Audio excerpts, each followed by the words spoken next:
Halo semuanya, Yos. Gua Mahat, salam. Episode kali ini alurnya cukup sederhana, namun bukan Osama ranking kalau tidak menyisakan atau menimbulkan sebuah pertanyaan agar kita terus berlanjut menuju episode berikutnya. Cerita diawali dengan lanjutan dari Deida yang diberikan ramuan ekstraksi dari jasad Raja Boss. Dan ternyata itu adalah sebuah ramuan kebangkitan di mana Deida akan menjadi wadah dari sesuatu yang dibangkitkan Miranjo. Apis menunjukkan kekhawatiran seolah itu adalah sesuatu yang tidak seharusnya dilakukan. Namun, apa yang sebenarnya arti dari kekhawatiran Apis ini? Di tempat lain, Boji dan Kage yang bertemu dengan Despa, saudara laki-laki atau adik dari Raja Kerajaan Dunia Bawah Tanah, ternyata benar-benar di luar ekspektasi, di mana dia meminta bayaran untuk melatih atau membuat Boji jadi lebih kuat. Di sini kita dipaparkan beberapa fakta yang lagi-lagi di luar dugaan. Seperti patung Desya yang rusak ternyata adalah karena ulahnya sendiri. Well, bagaimanapun Desya adalah raja peringkat 2 dan harusnya tidak mengejutkan bahwa rakyatnya akan sangat menghormatinya.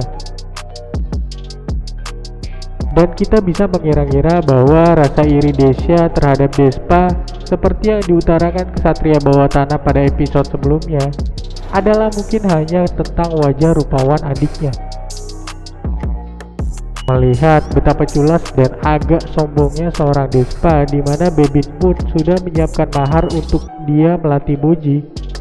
Namun sekali lagi kita diperlihatkan kekurangan Kage yang tak pandai bernegosiasi yang akhirnya membuatnya mengeluarkan semuanya demi Boji. Tapi setidaknya testimoni dari Ksatria Bawah Tanah yang mengatakan bahwa Despa cukup bijaksana sekaligus Bebin yang memang melalui suratnya cukup yakin membawa Boji padanya. Sepertinya bukan bualan karena kalimat bahwa keberanian untuk terus melangkah maju walau menghadapi kesulitan terasa benar adanya. Selanjutnya diperlihatkan bahwa Despa mengatakan Boji benar-benar tidak memiliki kekuatan fisik sama sekali, seperti yang diutarakan kakaknya Desya sebelumnya. Namun tidak seperti Desya, Despa seperti mempunyai sebuah alternatif untuk itu, walaupun alasannya karena Boji dan Kage telah membayarnya. Lagi dan lagi hal mengejutkan terjadi di mana diperlihatkan Despa yang babak belur akibat pertengkarannya di sebuah bar yang menunjukkan betapa lemahnya seorang Despa. Dan kalimat Kage yang membuatnya tersinggung pun menegaskan hal tersebut. Boji memulai hari-hari pertamanya dengan melakukan sebuah pekerjaan yang seorang pangeran belum pernah melakukannya, yaitu bersih-bersih dan membuat sarapan. Mungkin hal ini terlihat sulit dipercaya di mana Despa seperti benar-benar memanfaatkan seorang Boji. Namun, dari makanan yang dimasak Boji, scene berikutnya menunjukkan betapa bisa diandalkannya seorang Despa. Buku-buku yang tersusun rapi di sebuah rak menunjukkan seperti Despa setidaknya memiliki kelebihan dengan ilmu pengetahuannya. Bahkan dia memaparkan pada Kage tentang anatomi seorang raksasa.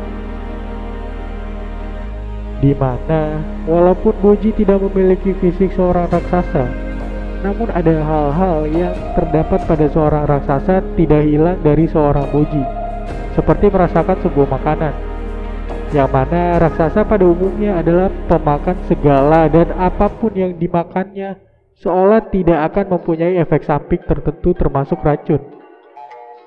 Ya, walaupun akhirnya ini hanya kekonyolan Despa di mana dia membuat alasan agar tidak merasakan masakan Boji lagi. Despa pun akhirnya memulai sebuah latihan untuk Boji, dan sebelum itu Boji harus paham tentang siapa dirinya dan harus bisa menerima dirinya yang sekarang demi dapat melangkah lebih jauh lagi.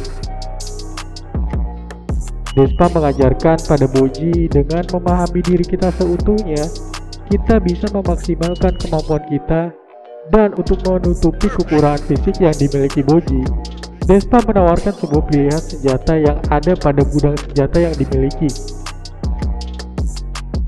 Di sini terlihat bahwa Boji sudah belajar akan sesuatu seperti berhati-hati dalam memilih senjata yang akan dia gunakan dan mengetahui fakta bahwa mengangkat kapak kecil saja dia tak mampu.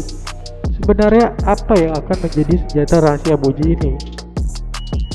Apakah senjata berwujud fisik atau ada hal lain yang mana keterangan Despa selanjutnya yang mengatakan dia akan mengajari ilmu pengetahuan serta teknik terkait senjata yang akan digunakan Boji ini bisa saja merupakan sebuah jurus tertentu. Latihan rahasia yang dijalani Boji di mana Kage pun tidak diperbolehkan untuk melihatnya membuat kita sedikit akan memiliki rasa curiga pada Despa mengingat sifatnya di awal-awal episode yang demikian. Namun, rasa lelah Boji yang begitu amat terlihat hingga kepalan tangannya yang seolah sungguh-sungguh dalam menjalani latihan. Sepertinya benar-benar menjadi latihan yang cukup berat, atau mungkin ini akan menjadi plot twist untuk episode berikutnya. Pasalnya, setiap hari pun Boji terlihat tetap melakukan pekerjaan bersih-bersih hingga melatih tubuh atau staminanya dengan berolahraga secara rutin. Juga menambah ilmu pengetahuan dengan buku-buku yang berada di tempat Despa. Intinya, Boji tetap menjaga performanya terlebih mempertajam satu-satunya kemampuan unggul yang dia miliki, yaitu kemampuan untuk menghindari sesuatu secara tepat tanpa tersentuh sedikit pun.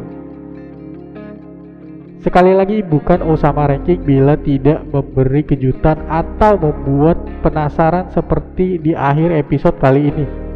Kita dibuat penasaran dengan apa yang sebenarnya dilatih Boji hingga membuat sebuah batu besar dapat terbelah. Siapa yang telah dibangkitkan oleh Miranjo pada tubuh Deida?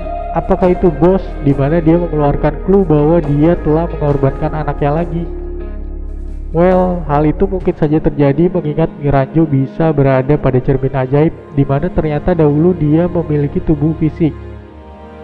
Namun bisa saja ini menjadi sesuatu berbeda yang lain seperti iblis yang sebelumnya muncul pada saat kematian Raja Boss. Misteri tentang Miranjo dan Bus di masa lalu menjadi semakin dalam dan akan sangat mungkin ini erat kaitannya dengan obsesi Bos menjadi yang terkuat di dunia. Sangat amat patut kita tunggu kelanjutan dari kisah Osama Ranking berikutnya. Untuk saat ini, sekian.